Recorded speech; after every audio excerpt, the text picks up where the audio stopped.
Assalamualaikum warahmatullahi wabarakatuh. Selamat malam semuanya. Kami dari kelompok 3 dengan saya sendiri Eko Aprizonanda dan dua teman saya. Saya Rika Ritala Mahdur. Dan saya Zagita Prangasana Gunarso. Di sini kami akan membahas mengenai upaya pemutusan penularan COVID-19.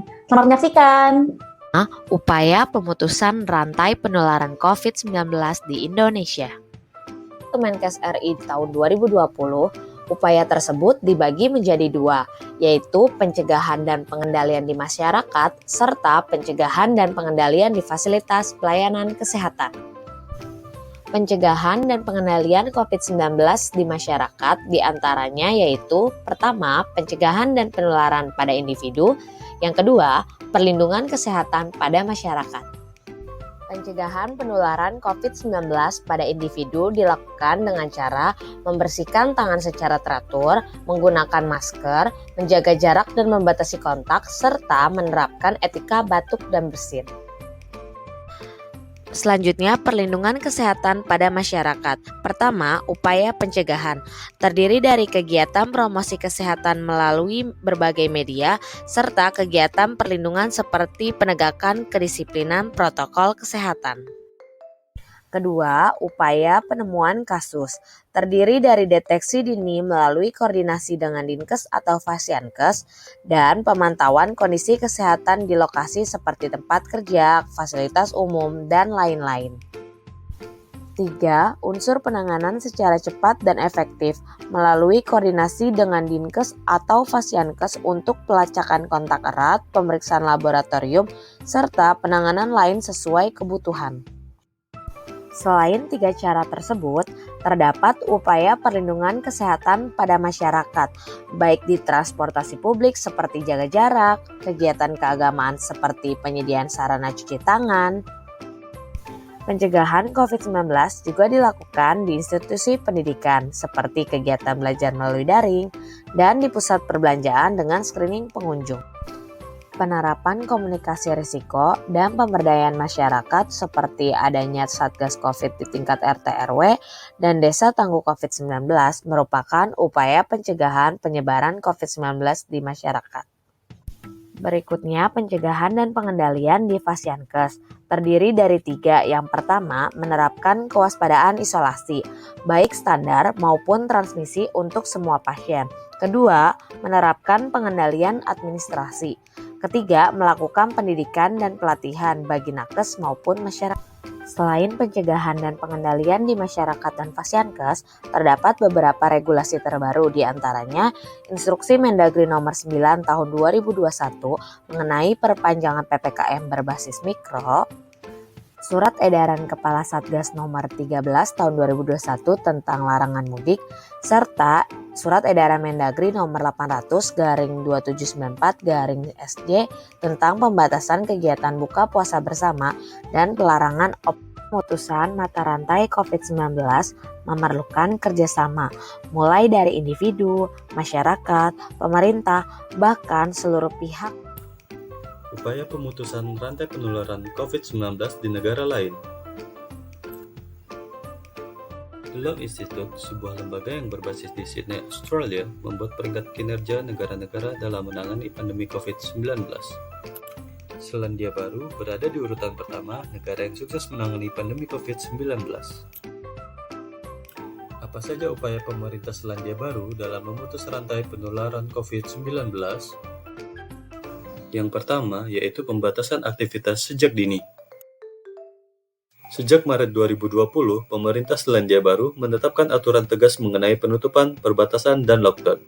Meski saat itu baru tercatat 102 kasus di Selandia Baru, masyarakat di sana telah menjalani aktivitas tanpa kerumunan. Yang kedua yaitu sistem peringatan 4 tahap. Sistem peringatan ini ditujukan untuk mengelola dan mengurangi risiko penyebaran COVID-19 di Selandia Baru. Selain itu, sistem ini juga membantu orang untuk memahami tingkat risiko saat ini dan batasan yang secara hukum harus diikuti. Keempat tahapannya meliputi persiapan, pengurangan, pembatasan, dan lockdown. Yang ketiga yaitu larangan perjalanan internasional. Sejak pertengahan Maret 2020, Selandia Baru menerapkan pelarangan perjalanan internasional. Pemerintah dengan tegas menutup perbatasan Selandia Baru sampai seluruh masyarakatnya menerima vaksinasi dan terlindungi. Yang keempat yaitu komunikasi yang efektif. Berbeda dengan negara-negara yang mendeklarasikan perang melawan COVID-19, pemerintah Selandia Baru memberi pesan kepada negaranya untuk bersatu. Dilansir dari laman BBC, dalam komunikasi publiknya, Perdana Menteri Selandia Baru telah berulang kali menyebut 5 juta tim kami sebagai bentuk pujian atas kerja keras 5 juta warga Selandia Baru. Yang kelima, pelacakan dan kepatuhan publik. Selain pembatasan kegiatan yang ketat, Selandia Baru juga menerapkan pelacakan kontak. Ketika kasus pertama COVID-19 terkonfirmasi di Selandia Baru, pemerintahnya melakukan 10.000 tes sehari. Pelacakan kontak ini berguna untuk mengetahui siapa saja yang berinteraksi dekat dengan penderita COVID-19, kemudian meminta mereka untuk isolasi. Kepatuhan warga Selandia Baru juga berperan besar dalam keberhasilan penanganan COVID-19. Bisakah cara Selandia Baru diterapkan di Indonesia? Sebenarnya, beberapa yang dilakukan oleh Selandia Baru sudah dilakukan di Indonesia. Tapi yang perlu diingat di sini adalah, apa yang berhasil di negara lain belum tentu bisa cocok untuk di Indonesia. Perlunya modifikasi dan disesuaikan dengan kondisi di Indonesia, seperti adanya perbedaan sosial dan tingkat pendidikan, serta kemampuan sebuah negara dalam melakukan tes. Brazil. The Lowy Institute Sydney menyatakan Brazil adalah salah satu negara yang menentang pembatasan sosial dan pemakaian masker. Akibatnya, pandemi di negara tersebut meledak hingga mencatat lebih dari 218.000 kematian. Penanganan pandemi COVID-19 di Brazil merupakan salah satu yang terburuk di dunia. Jumlah kematian di Brazil akibat penyakit tersebut merupakan yang tertinggi kedua setelah Amerika Serikat. Sekretaris Dewan Kesehatan Nasional melaporkan 3.808 kematian dan 82.186 kasus baru COVID-19. Pemerintah Indonesia sendiri sudah mengambil langkah antisipasi untuk mengurangi penyebaran COVID-19 di musim lebaran ini, yaitu dengan melarang adanya mudik. Langkah tersebut diambil dalam rangka mencegah dan memutus rantai penularan COVID-19 yang diakibatkan oleh perjalanan. Lalu masalahnya di mana? Masalahnya terletak pada kurang konsistennya kebijakan tersebut. Pada awalnya, Menteri Perhubungan memperbolehkan adanya mudik lebaran. Tetapi, setelah berkoordinasi dengan kementerian dan lembaga lain, hasil akhirnya adalah mudik lebaran ditiadakan. Selain itu, adanya kebijakan lain seperti dibukanya tempat pariwisata membuat masyarakat menjadi bingung.